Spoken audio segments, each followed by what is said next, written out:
Hey guys, welcome back to my channel beautiful শাশুড়ি। তোমাদের সবাইকে একবার ওয়েলকাম। আশা করি তোমরা সবাই ভালো আছো আর আমিও ভালো আছি। তো মোটামুটি সকাল থেকে উঠে কোনো রকম কোনো কাজকর্ম করে গুছিয়ে নিয়েছি, আর এখন অনেক কিছু বাকি রয়েছে। তো আজকে যাব ছোটো বোনের বাড়ি, তো তার জন্যই ব্যাগপত্র গুছিয়ে নিচ্ছিলাম। তো সেগুলো গোছানো হয়ে গেছে, আর আয়ুষকে এখন ঘুম পাড়িয়ে দিয়েছি, আর আমি যাব এখন বাইরে। তো বাইরে গিয়ে বাবুর কিছু জামা কাপড় আছে, সেগুলো কেচে ধুয়ে নিয়ে একবার স্নান টান করে পুজো দিয়ে উঠবো। তো চলো আজকে সারাদিন বোনের বাড়িতে যাই, কে কী করছি না করছি পুরোটা তোমাদের সঙ্গে শেয়ার করতে চলেছি।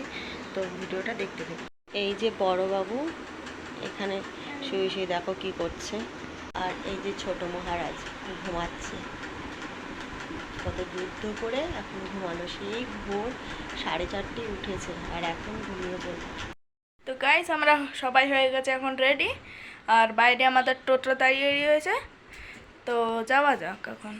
তো আমরা হয়ে গেছি রেডি আর বেরিয়ে পড়বো, বাইরে টোটো চলে এসছে। তো চলো যাওয়া যাক। থাকবে আয়ুষ, এই যে টাটা, আমি চলে যাই, টাটা। ঠিক আছে, টাটা পাপা। এই যে টাটা, চলো আমরা চলে যাই। তুমি থাকো, ঠামের কাছে থাকো। আয়ুষ থাকবে, আসবে, আসো আসো, এই যে আসো।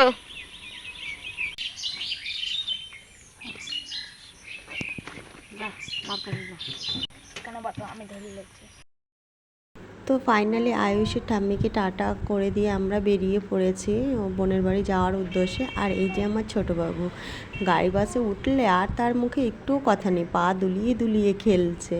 আর তো আমরা ধানতলা বাজারে চলে এসেছি, আর এখানে মিষ্টির দোকান থেকে মিষ্টি আর কিছু অন্য কিছু নিয়ে নিলাম। তারপর চলে গেলাম বোনের বাড়ি। তা তোমরা তিথির বাড়ি অনেকেই চেনো, কারণ ওর ব্লগ ভিডিও যারা দেখে তারা অবশ্যই বুঝতে পারবে।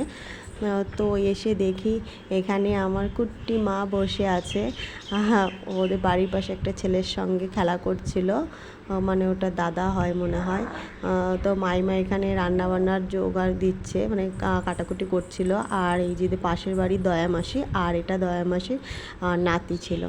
তো মনা দেখো আমাদেরকে কিভাবে তাকিয়ে দেখছে, আরও বেশি করে তাকিয়ে দেখছিল। কেন জানো? কারণ ভাবছে যে মানি তো ঠিক আছে, কারণ আমাকে তো চিনতে পেরেছে, কিন্তু ভাইকে আমার কোলে দেখে ও হা হয়ে শুধু দেখেই যাচ্ছে দেখেই যাচ্ছে। বলছি এটা আবার কে এলো বাবা আমাদের মতন। তারপর আবার চলে এসে দুপুরের খাওয়া দাওয়া সেরে নিলাম। তো তারপর আবার বেরিয়ে গেছি আমরা সন্ধ্যাবেলায় বাজারে। তো এটা হচ্ছে ধানতলা বাজার। আর বাবু দেখছে আমার কোলে রয়েছে, কথা বলছি টুকটুক করে ভিডিওটা এডিট করার সময়। তো এই গলিটা দেখে তোমরা অনেকেই চিনতে পারছো যে আমি কোথায় যাচ্ছি। তো হ্যাঁ, আমি যাচ্ছিলাম স্বপ্না টেলার্সে, কারণ ধানতলা বাজারে অনেকেই চেনে, এই টেলার্সটা খুব নাম করা। তোমরা ওখানে আসতে পারো জিনিসপত্র বানানোর জন্য। তো ভিতরে চলে গেলাম, আর কাকুকে বলছিলাম তুমি যাই করো না কেন আগে আমাদের জিনিসটা নিয়ে নাও, মাপটাপগুলো নিয়ে নাও, আমরা তাড়াতাড়ি চলে যাই। দুটো বাচ্চাকে নিয়ে এই গরমের মধ্যে পুরো মনে ছিল সিদ্ধ হয়ে যাব। আরও একটু কাজ ছিল তো সেরে নিলাম। তো দেখো বোন এখানে দুটোকে কাচের উপরে বসিয়ে দিয়েছে, আর আমি ভিতরে চলে গেছিলাম মাপ দিতে। তো এই অ্যালবামটা আমার খুব পছন্দ হয়েছে। এটা হচ্ছে পরের দিন আমরা বাড়ি আসার জন্য রেডি হয়ে গেছিলাম, কারণ গরম প্রচণ্ড ছিল আর দুটো বাচ্চাকে নিয়ে না সামলানো যাচ্ছিল না। আয়ুষও খুব কান্নাকাটি করছিল, আমারও ঠান্ডায় গলাটা বসে গেছে, তোমরা বুঝতেই পারছো অনেক দিন ধরে ঠান্ডা লেগেছে। তো আমরা রেডি হয়ে বসে আছি যে ভাই বাড়ি ছিল না, তো ভাই আসবে, ভাইয়ের সঙ্গে দেখা করে আমরা বেরিয়ে পড়বো। তো আজকের মতন ভিডিওটা এখানে শেষ করলাম। ভালো লাগলে অবশ্যই লাইক কমেন্ট করো।